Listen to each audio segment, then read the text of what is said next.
The story begins. At 19, I found myself working part-time at a convenience store in Yonghe, Taiwan. The manager was a woman, a friend I already knew. I asked her if there were any vacancies because she was the manager, and that's how I started working there. To give some background, convenience stores are generally divided into directly operated stores and franchise stores.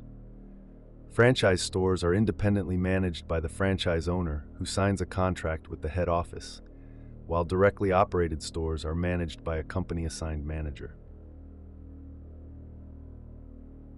Our store was originally a franchise, but for some reason the franchise owner withdrew and the head office took over, turning it into a directly operated store. My friend, the manager, hereafter referred to as the manager, was assigned by the district head to manage the store. The manager and I worked the morning shift, so we always took over from the night shift.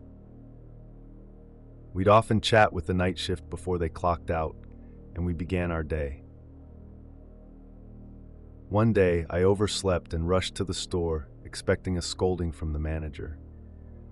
But when I arrived, I noticed the night shift was still there, talking to the manager in the back room. Instead of being angry, the manager looked at me with a worried expression and said, "Something happened." "What happened?" I asked.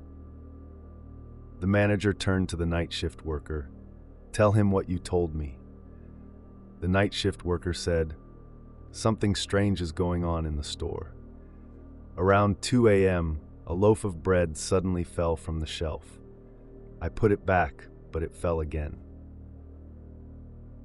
"Did the surveillance camera catch it?" I asked. The manager replied, "No, the shelf is just out of the camera's view." I didn't think much of it at the time, assuming it was just a poorly placed loaf that fell. The incident was soon forgotten. About a week later, during another shift change, the night shift worker mentioned another strange occurrence, and this time it was caught on camera. "What time?" the manager and I asked eagerly. "It was around 2:10 a.m.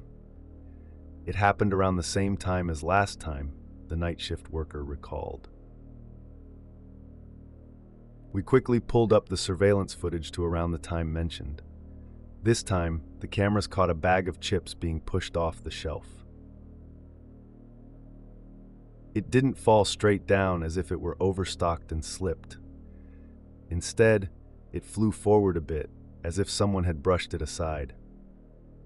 The bag lay on the floor until morning, when the night shift worker finally dared to pick it up. I was quite laid back, often taking breaks in the back room. Our store was located in a residential area, so it was mostly busy during school and work hours. When there were no customers, I'd sneak into the back room to take a break, leaving the door slightly ajar for a quick return to the counter. One day, when the manager was off, I was alone in the store. In the afternoon, as I sat slacking off in the back room, my phone in hand, I heard a packet of chips fall behind me. I turned to see a bag on the floor. Without much thought, I picked it up to return it to the stock shelf.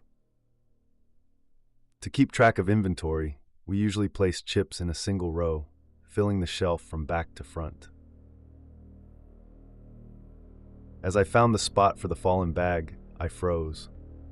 There was only one bag left on the shelf, including the one in my hand. The shelf could hold 8 to 10 bags, so it couldn't have just fallen on its own. I quickly placed the bag back and returned to the counter, feeling it was a warning for my laziness. Hours later, when students and parents filled the store, I was stuck at the counter for about 40 minutes, continuously ringing up sales. While I was busy, something caught my eye. The backroom door, parallel to the counter, suddenly opened slowly, stopping at a width that could allow a person to pass. Then it slowly closed again. I glanced at the crowd in the store, my mind racing. Until that moment, I had been skeptical of the incidents, but this left me with a genuine sense of fear. On another quiet day, with no customers in sight, I dared not go to the back room.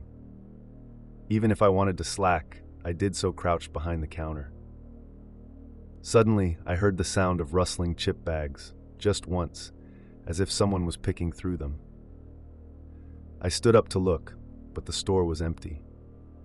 Then, in the security mirror used to deter shoplifters, I saw a figure walking past. Not darting, but walking. I quickly turned to the end of the aisle, but no one was there. While my mind was blank, I heard a woman's voice from the back room say, "Are you looking for me?" I cursed under my breath, took off my uniform, and stepped outside for a smoke. I lost track of how many cigarettes I smoked before a customer prompted me to return and put my uniform back on. I recounted the events to the manager, who then shared her own unsettling experience. Once, while she was restocking the freezer, she found herself locked inside. Despite the freezer having an emergency release, she couldn't open the door. She heard a woman's voice outside but couldn't make out the words. After a struggle, the door opened, but there was no one outside, and she hadn't heard the store's automatic door chime. We reported these incidents to the district supervisor, who visited a nearby temple and consulted the local neighborhood head. We learned that years ago, before it became a convenience store, the building was a residence where the owner had hanged herself. The spot she chose was now where the freezer stood.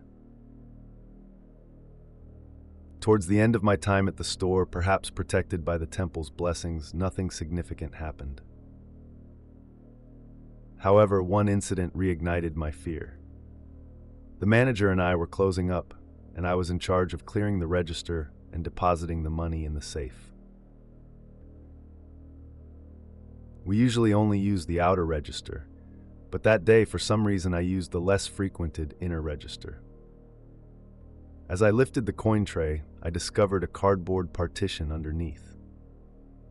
Curious, I removed it and felt a chill run from my feet to my head. Beneath the partition were hundreds of talismans, some looking ominous, others normal. There were also clumps of hair and a bag of clipped nails. I immediately called the manager over, and she burst into tears upon seeing it. We hastily replaced the partition, pretending we hadn't seen anything. Not long after this discovery, I was fired, but that's another story. The manager left shortly after I did. To this day, we occasionally reminisce about our time at the store, still unsure why the previous franchise owner abandoned it. The story ends. Don't forget to like, share, and subscribe to Mr. Macabre for more twisted tales that keep the darkness alive.